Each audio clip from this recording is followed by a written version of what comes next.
देख सकते हैं कितना ज़्यादा ब्लूज़ दिखाई दे रहे हैं आसमान में, और ये जो डार्कनेस वगैरह है। हेलो दोस्तों, तो आज मेरा 30 डेज़ का वाटर कलर चैलेंज पूरा हो गया है। एक्चुअली कल ही हो गया था। ये जो एक एक्स्ट्रा पेंटिंग बनाई है ये बोनस समझ लीजिए। तो हुआ क्या, मैंने सोचा था कि मैं 30 डेज़ में 30 डेज़ का वाटर कलर चैलेंज पूरा कर लूँगा, लेकिन एक्चुअली में मेरे को लग गए पूरे 45 दिन। तो वो क्यों हुआ, तो बहुत सारे चैलेंजेस आए बीच बीच में। कभी मौसम ऐसा हो गया कि बाहर निकलना ही मुश्किल था, इतनी बारिश की क्या बताएं। और कभी कुछ दूसरे त्यौहार आ गए बीच में, तो जिसके कारण मैं बाहर निकल ही नहीं पाया। फिर बीच में मेरा स्टूडेंट है जो आर्टिमिशिया में जो था वो आया था, तो उसकी तबीयत बहुत ज़्यादा ख़राब हो गई। तो चलिए देखते हैं कि कैसा रहा सफ़र। और हम इस वीडियो में ये भी जानेंगे कि मेरे अंदर क्या क्या चेंजेस आए, पेंटिंग के अंदर क्या क्या चेंजेस आए, मेरा रंग काला कैसा हो गया। ये नहीं बोलना था वैसे। चलिए शुरू करते हैं फिर। मेरा सफ़र चालू हुआ था इस पेंटिंग से। जब मैं आउटडोर के लिए आया था तो मेरे दिमाग में ये आया कि क्यों ना मैं 30 डेज़ कंटिन्यू वाटर कलर करूं। मैंने डिसाइड किया और मैंने चालू कर दिया। तो ये वैसे मैंने चैलेंज में तो इसको नहीं रखा है, इसके बाद से चालू हुआ था। ये वाली पेंटिंग करी, उसके बाद फिर मैं शहडोल गया हुआ था, तो वहाँ पर मुझे मंदिर मिला। ये विराट मंदिर है शहडोल का, बहुत फेमस मंदिर है। तो यहाँ पर मैंने लाइव पेंटिंग करी थी। ये भी अभी चैलेंज मेरा स्टार्ट नहीं हुआ था तब का है, इसके बाद मैंने चालू करा था। तो ये मैं उस समय खीरे लेके जाया करता था एक्चुअली में बाज़ार, तो वहीं मैंने सोचा कि क्यों ना पहली पेंटिंग वहीं से चालू करी जाए। तो ये पहली पेंटिंग थी मेरी। इसमें मैंने काफ़ी पैचेस वगैरह का ज़्यादा यूज़ करा है, वेट ऑन वेट काम किया था इसमें। उसके बाद करा ये वाला। ये एक्चुअली एक ही दिन में 2 पेंटिंग्स करी थी मैंने। ये बाज़ार गया था, फिर वहाँ से लौट के जब आया तब मैंने ये पेंटिंग करी। हमारे धान के खेतों के पास का घर है, ये हमने ही बनवाया हुआ है, तो उसकी ये पेंटिंग है। उसके बाद मैं शहडोल के ही एक दूसरे मंदिर में गया था। ये एक्चुअली में राम मंदिर है, तो वहाँ पर बैठ के मैंने ये लाइव पेंट करा था। उसके बाद फिर ये जो मेरी पेंटिंग है ये मुझे बहुत ज़्यादा पसंद आई थी, क्योंकि ये ऐसा इतना बड़ा झरना पहली बार देखा था, और वहाँ पर जाके पेंटिंग करना अलग ही एक्सपीरियंस था। तो ये वो पेंटिंग है। फिर मैंने इसी को रिक्रिएट किया था घर आने के बाद, जो कि ये है। ये एक्चुअली फ़ोटो से बनाया था मैंने, पर मुझे वो फ़ील नहीं आ पा रहा है जो मुझे इस पेंटिंग में आया था, जबकि ये ज़्यादा डिटेल्ड है। उसके बाद भी मुझे ये ज़्यादा पसंद आती है, क्योंकि ये लाइव हुआ था और इसके में मेरे बहुत सारे एक्सपीरियंस जुड़ गए हैं। और फिर इसमें जो ब्रश स्ट्रोक्स वगैरह लगे हैं वो भी काफ़ी ज़्यादा फ्री हैंड थे, तो इस कारण से भी ये पेंटिंग मुझे बहुत पसंद है। उसके बाद मैंने ये पेंटिंग करी थी। उसके बाद मैंने बताया था ना आपको कि बहुत ज़्यादा बारिश हो रही थी, लगातार बारिश होए जा रही थी, दिन भर बारिश होती थी उस समय। तब मैंने ये पेंटिंग बनाई थी। पहली बार मैंने सोचा था कि क्यों ना बारिश में पेंटिंग करी जाए, छाता का यूज़ कर। अरे मेरी पेंटिंग्स उड़ रही हैं, करी थी पहली बार छाते का यूज़ करके मैंने बारिश के बीच में पेंटिंग करी थी। बहुत ज़्यादा अच्छी नहीं हुई थी, पर ये जो इफ़ेक्ट्स वगैरह आए हैं वो मुझे बहुत अच्छे लगते हैं इसके। उसके बाद मैंने ये पेंटिंग करी थी, ये झरने के पास जाके मैंने ये पेंटिंग करी थी। इसमें मेरी बहन भी मेरे साथ में थी। इसमें मैंने पैचेस वगैरह का ज़्यादा यूज़ करा है।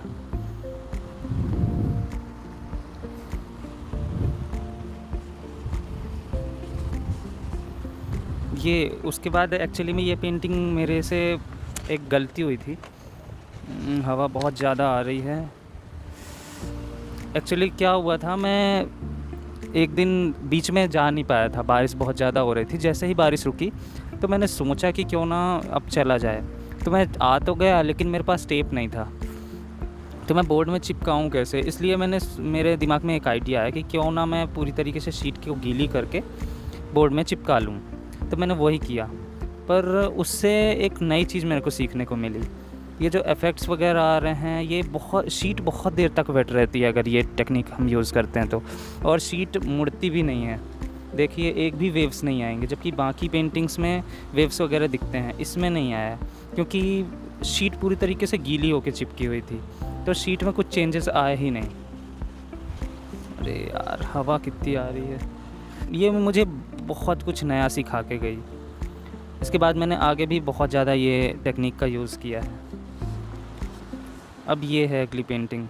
ये वाली पेंटिंग भी मुझे बहुत पसंद आती है क्योंकि ये अलग ही कलर्स थे इसमें। तो देख सकते हैं कितना ज़्यादा ब्लूज़ दिखाई दे रहे हैं आसमान में, और ये जो डार्कनेस वगैरह है, धूप भी था कुछ एरियाज़ में, कुछ एरियाज़ में एकदम शैडो था बादलों के कारण, तो वो बहुत कमाल का फ़ील दे रहा था। उसके बाद आती है ये वाली पेंटिंग। ये वाली पेंटिंग में भी मैंने वही टेक्निक यूज़ करी थी, पूरी तरीके से शीट को नहला देने वाली, बट ये उतना ख़ास नहीं हो पाया था क्योंकि मैंने ओवर डिटेलिंग कर दी थी इसमें।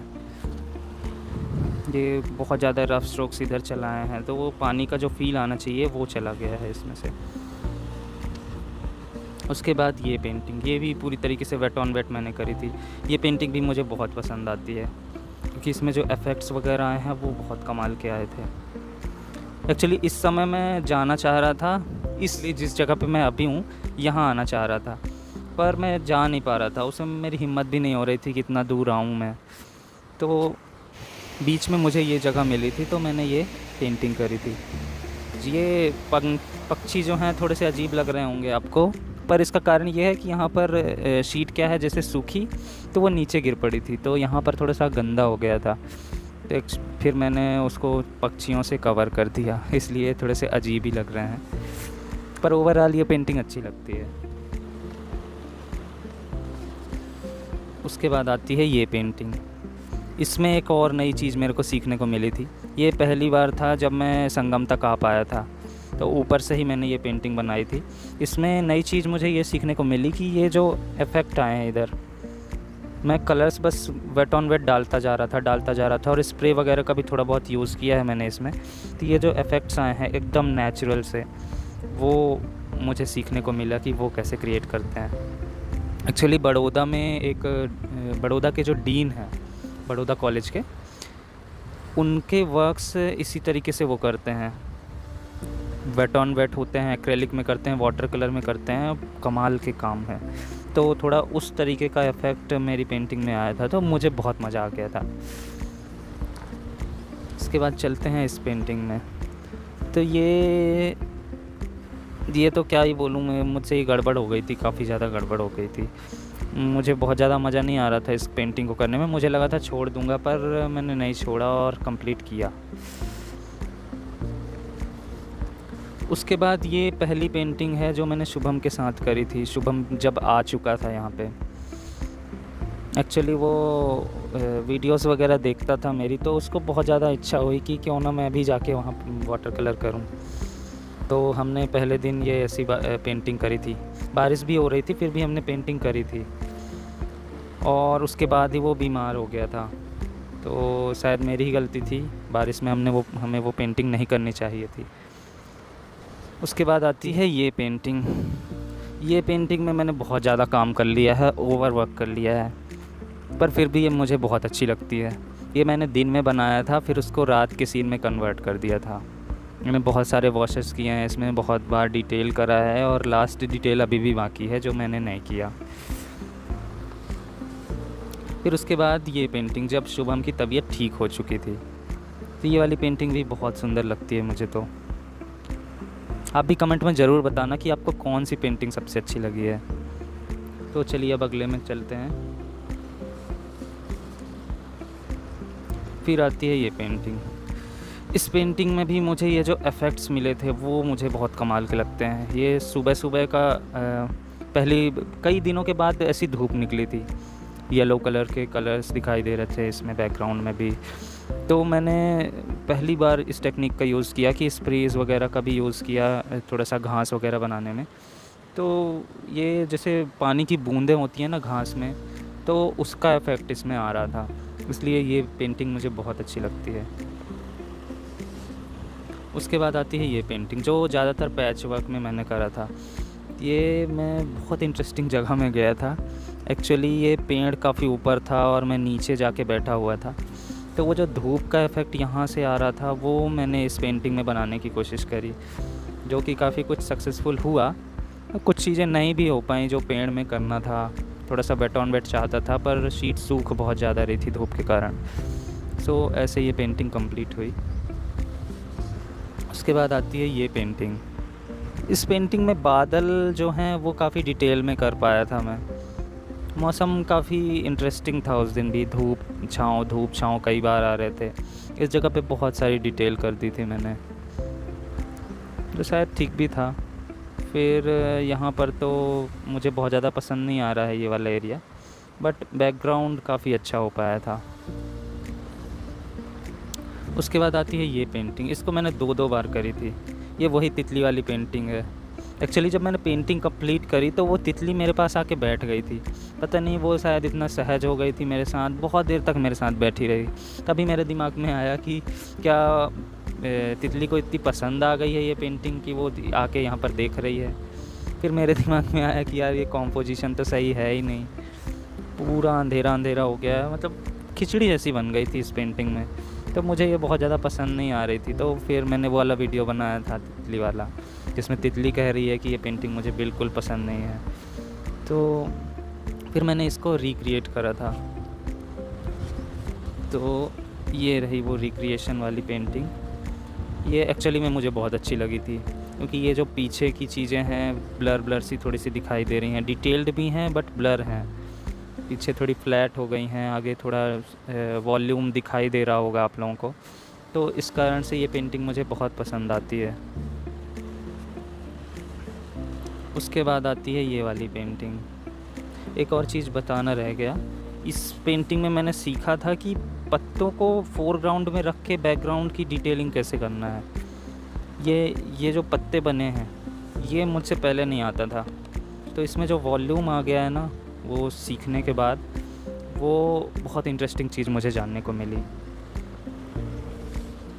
उसके बाद ये पेंटिंग थी। इसमें मुझसे काफ़ी गड़बड़ हो गई थी। एक्चुअली ये पेंटिंग बीच में छोड़ना भी पड़ा था मेरे को, और फिर जब मैंने वापस स्टार्ट किया तो काफ़ी अजीब तरीके से ट्रीटमेंट हुआ इसका। ये बैकग्राउंड भी अच्छा लग रहा है, ये डिटेल्स भी अच्छे लग रहे हैं, पर ये दोनों साथ में अच्छे नहीं लग रहे हैं। तो ये पेंटिंग मुझे बहुत ज़्यादा पसंद नहीं है, पर मैंने शेयर करी थी। उसके बाद ये पेंटिंग आती है जो काफ़ी ज़्यादा सूदिंग इफ़ेक्ट देती है। ये मैंने बारिश के बीच में ही बनाई थी, और बहुत कमाल का वेट ऑन वेट वर्क हुआ था इसमें, और सच बताऊं तो बहुत ज़्यादा आनंद आया था। ये पेंटिंग करने के बाद मुझे बहुत ज़्यादा अच्छा लग रहा था। एकदम ऐसा लग रहा था जैसे पॉजिटिव एनर्जी से मैं भर गया हूँ। उसके बाद आती है ये पेंटिंग। इस दिन मैंने 3 पेंटिंग करी थी। एक ये हो गया, फिर एक ये हो गया, तो ये मैंने अधूरी छोड़ दी थी, इसे मैंने कंप्लीट किया था। ये इफ़ेक्ट्स अच्छे तो थे, पर कहीं कहीं पर हो गया पैचेस आने लग गए थे। मैं सोच रहा था कि इसको वेट ऑन वेट ही कंप्लीट करूं, पर ये जो पैचेस आने लग गए थे उसके कारण मुझे काम रोकना पड़ गया। फिर मैंने दूसरी पेंटिंग बनाई ये। इसमें मैंने वही शीट को पूरी तरीके से भिगो के काम किया था।